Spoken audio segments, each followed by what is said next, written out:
नमस्कार। मैं पंडित सुशील कुमार शर्मा अथर्व ज्योतिष केंद्र एवं आचार्य पूजा भंडार में एक बार पुनः आप सभी का स्वागत करता हूं। आज का जो हमारा विषय है वह वृश्चिक राशि वाले जातकों के ऊपर है।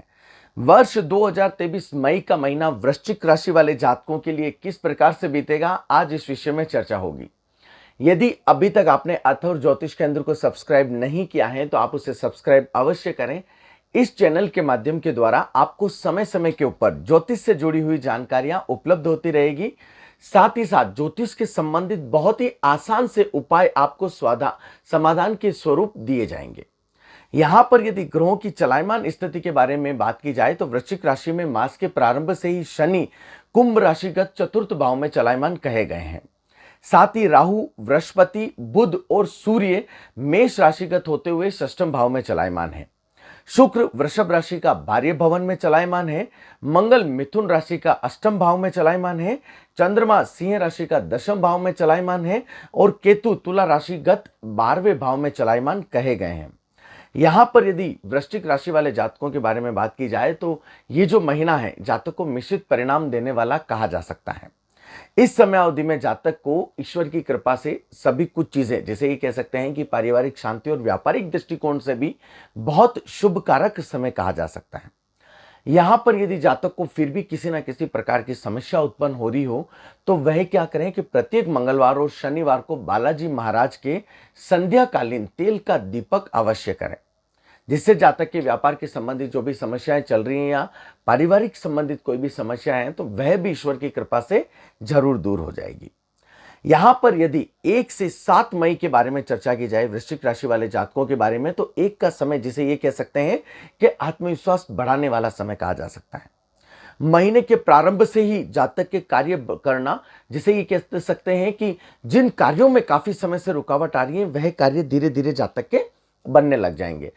एक शुभ समय भी यह कहा जा सकता है कि इस समयावधि में शुक्र का वृषभ राशि गत जाते हुए सप्तम भावगत गोचर परिभ्रमण होने से जातक के जीवन में जो धर्म पत्नी के साथ में वाद विवाद चल रहे होते हैं वह ईश्वर की कृपा से दूर हो जाते हैं। जो भी गलतफहमियां चल रही हैं वह ईश्वर की कृपा से दूर हो जाएगी। साथ ही साथ यहां पर जो संबंध है उसमें मधुरता भी आएगी, जिसे कहते हैं ना कि वाद विवाद और तकलीफें होगी वो ईश्वर की कृपा से इस समय अवधि में जरूर दूर हो जाएगी।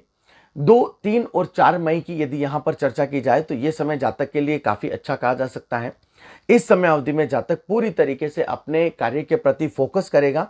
साथ ही साथ यहां पर जातक थोड़ा सा क्रोधित भी होगा परंतु अपने व्यावसायिक स्तर के ऊपर बहुत ही अच्छे परिणाम लेके आएगा। यदि इस समय अवधि में जो जातक अपने धन का निवेश कर रहे हैं वह भी विशेष तौर से थोड़ा सा ध्यान दें। थोड़ा सा सोच विचारने के उपरांत यदि किसी से सलाह लेकर जातक कहीं पर भी निवेश करता है तो जातक को लाभ प्राप्ति के परम अवसर इस समय अवधि में जरूर प्राप्त होंगे। साथ ही साथ यहां पर कहा जा सकता है कि 4 और 6 के मध्य का समय है, यह जातक के लिए थोड़ा सा नुकसानदायक समय है।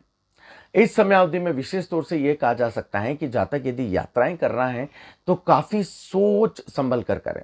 यदि 2 व्हीलर पर हैं तो बिना हेलमेट के यात्रा कदाचित नहीं करनी है और यदि जातक 4 व्हीलर पर हैं तो अपनी स्पीड को जरूर लिमिट रखकर फिर ही जातक आगे बढ़े तो वह जातक के लिए काफी अच्छा रहेगा। विशेष तौर से जातक इस समय अवधि में अपने धैर्य को नहीं खोना है, क्योंकि इस समय अवधि में जातक थोड़ा सा पजल रहेगा तो कहते हैं ना कि कई बार कुछ गलत निर्णय ना हो जाए, तो इसलिए इन चीजों का जातक विशेष तौर से ध्यान रखें। एक चीज और मैं कहना चाहता हूं कि यहां पर जब ग्रहों की स्थिति इस प्रकार से होती है तो कहीं ना कहीं चोरी के आसार भी उत्पन्न होते हैं। जातक अपना जो भी कीमती सामान है उनको विशेष तौर से संभाल कर रखें, नहीं तो एक बार वापस चेक जरूर कर लें। साथ ही यहां पर ऐसा कहा जा सकता है कि 7 का जो समय है यह जातक के लिए पुनः थोड़ा सा, जिसे ये कह सकते हैं कि मानसिक शांतिदायक समय कहा जा सकता है कि जातक थोड़ा सा अच्छा महसूस करेगा।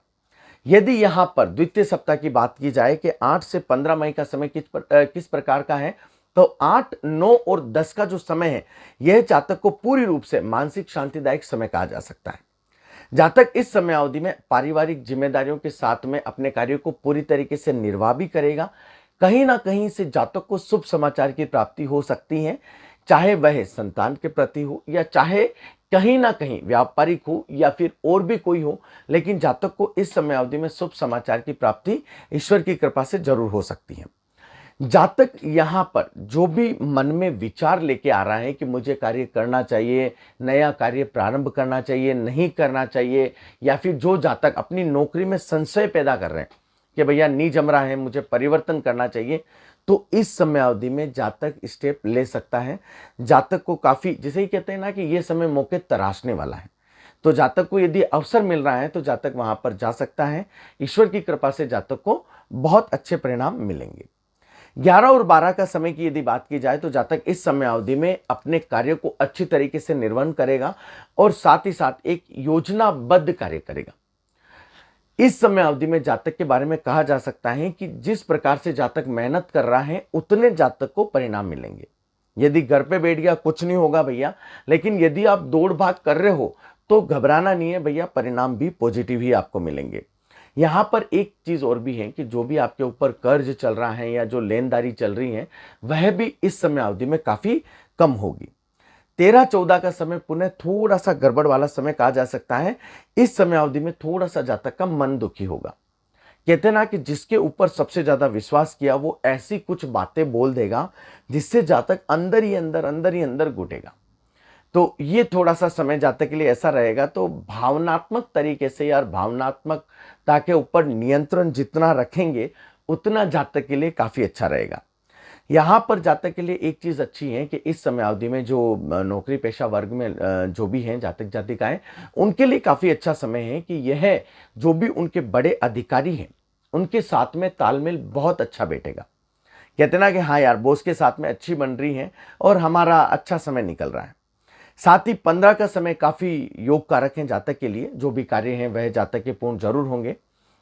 16 से 23 मई की यदि चर्चा की जाए तो 16 का समय, जिसे ये कह सकते हैं कि जातक के जो भी योजनाएं हैं, जो भी कार्य हैं, वहां पर जातक का कहीं ना कहीं मामला थोड़ा सा अटकेगा।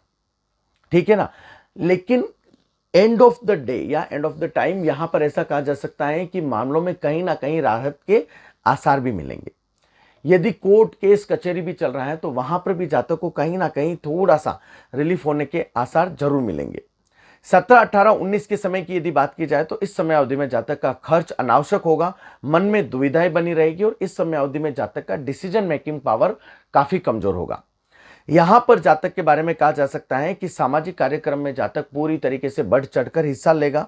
साथ ही साथ 20 और 21 मई का समय काफी अच्छा है। इस समय अवधि में नई योजनाएं, नई कार्यनीति जातक इस समय अवधि में बना सकता है।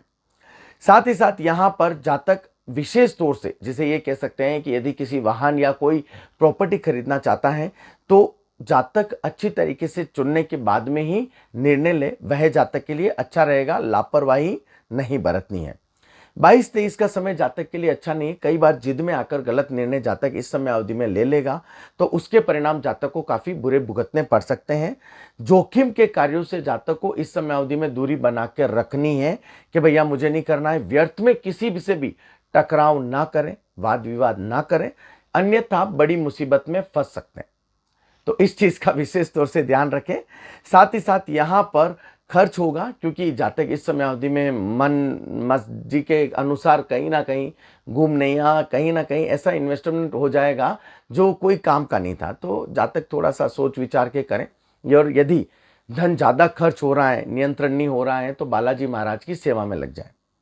ठीक है ना। मंगल ऋण स्त्रोत का पाठ करें तो जातक के जो भी लोन, ईएमआई जो भी चल रही है उनसे भी जातक को राहत की प्राप्ति के परम अवसर मिलेंगे।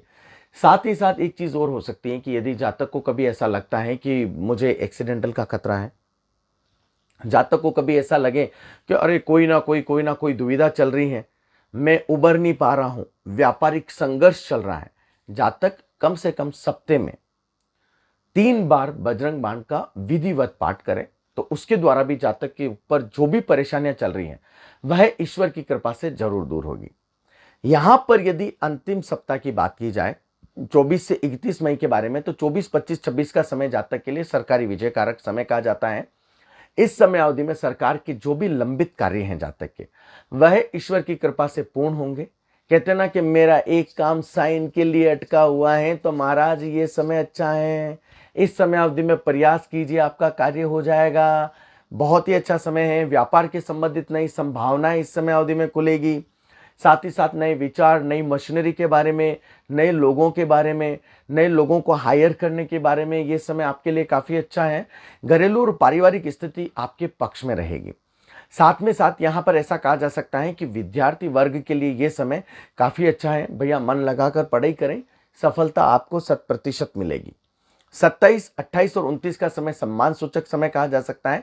जातक की इच्छा के अनुसार कार्य होगा। कहते ना, अरे भाई राजा बन रहे हैं, जैसा सोच रहे हैं वैसा कार्य हो रहा है। ये समय जातक के लिए कुछ ऐसा रहेगा। साथ ही साथ यहाँ पर 30 और 31 की यदि बात की जाए तो जातक के द्वारा जिसे ये कह सकते हैं कि मैं तो आकांक्षाएं पूर्ण होगी।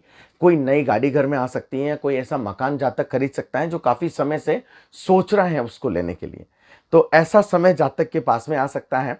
साथ ही साथ यहाँ पर यह भी कह सकते हैं कि जातक जिसकी चाह रहेगा वह जातक को इस समय अवधि में मिलने के आसार भी रहेंगे। 31 की तारीख को यदि थोड़ा सा समय कहा जाता है तो दिन ढलते ढलते थोड़ी सी मानसिक चिंताएं जातक को जरूर आएगी। यदि ऐसा कुछ भी हो तो जातक प्रयास करें कि बालाजी के मंदिर में जाकर उनके श्री चरणों से सिंदूर को लेकर उनका तिलक अवश्य करें। और मैं कहता हूं कि यदि जातक प्रतिदिन तिलक करके फिर यदि अपने कार्य क्षेत्र के प्रति जाता है तो सफलता प्राप्ति के मार्ग जातक के प्रशस्त होते हैं। कहीं जातक को कोई दुविधा नहीं आती है। यदि पारिवारिक कष्ट जातक को हो रहा है, हस्बैंड वाइफ के रिलेशन में दिक्कत हो रही है, तो जातक विशेष तौर से कम महीने में 5 बार, 2 बार, 3 बार सुंदरकांड का पाठ अवश्य करें। दोनों जने करें। इससे जातक के जो भी परेशानियां चल रही हैं या जो भी पारिवारिक कष्ट चल रहे हैं, संकट चल रहे हैं, दुविधाएं चल रही हैं, चाहे बीमारी पक्ष के हो, वाद विवाद हो, कलह की स्थिति हो, तो वह जरूर दूर होगी। यदि अभी तक आपने अथर्व ज्योतिष केंद्र को सब्सक्राइब नहीं किया है तो आप उसे सब्सक्राइब अवश्य करें। इस चैनल के माध्यम के द्वारा आपको समय समय के ऊपर ज्योतिष से जुड़ी हुई जानकारियां उपलब्ध होती रहेगी। आपका दिन मंगलमय हो। जय जय श्री राम। जय